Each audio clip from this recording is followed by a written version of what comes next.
Instead, what they want is you to shut up and hand them power. They want to shift the blame for problems they created onto police. Police being the one urban institution that over the past 30 years has actually achieved something.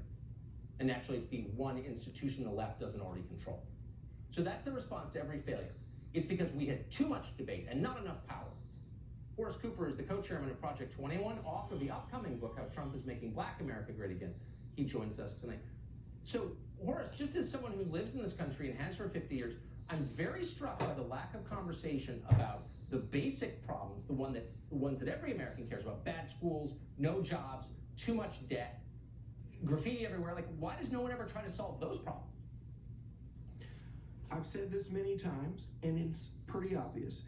We need victims. There is a class of Americans whose entire livelihood is based on the existence of victims. If people got a good education, if people had great jobs, if people controlled their own lives, a whole large number of people couldn't get that new Volvo. They couldn't go off to Aspen for their ski trip. There is a strong sentiment among the so-called problem-solving class to keep things as they are.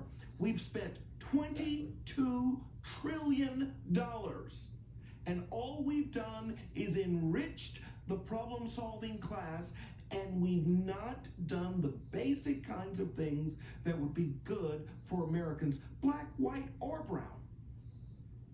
I just wonder where the people of goodwill are. And I know that there are a lot of them, and a lot of them don't vote as I do. They're liberal, but they're decent people. I drove down my own street in Washington, D.C. last week and saw a Black Lives Matter poster right over a Range Rover. And I thought about knocking, I know the people, I thought about knocking on the door and saying, maybe, I get it, you're mad at the police, fine, you like Black Lives Matter, fine, but maybe we could do something to make the neighborhoods you're supposedly concerned about better, but that doesn't seem to occur to anybody, does it? How about tutoring? How about encouraging math? I mean, it is ironic to me that Washington, D.C., with one of the poorest populations that happens to be black, was rushing to legalize marijuana. Marijuana, regardless of what you think about it, isn't the answer to the problems that poor people face. Why aren't we encouraging people to strive, achieve, make improvements? There was a time from the 1920s up to the 1950s when black Americans were actually more literate, more likely to graduate from high school, more likely to have stable families than the population as a whole. We pretend like what we see today is the way that it's always been. It's just the way that it's been since the problem solvers have been in charge. That's right. This suggests a deep kind of decadence. I mean, the people who are pushing this crap have given up. They don't think the problem is solvable. They feel guilty about it. And so supporting Black Lives Matter makes them feel less guilty.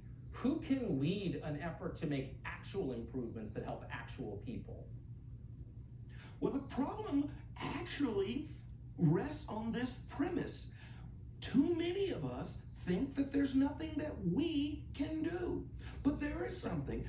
I was 3 years old and my grandmother said, "You're ready to start reading."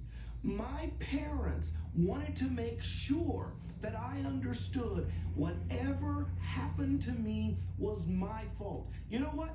In this world, I've discovered that not every single thing that happened to me is my fault, but because my parents instilled this idea, I accomplished so much more.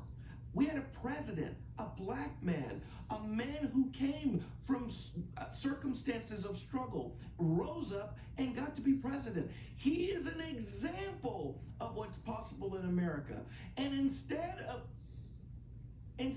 telling people that, he said, America, it's a place where you don't have a chance. He said, you can try all you want, but it's not going to work out for you. And that has taken hope away.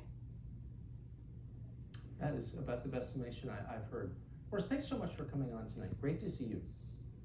Thank you.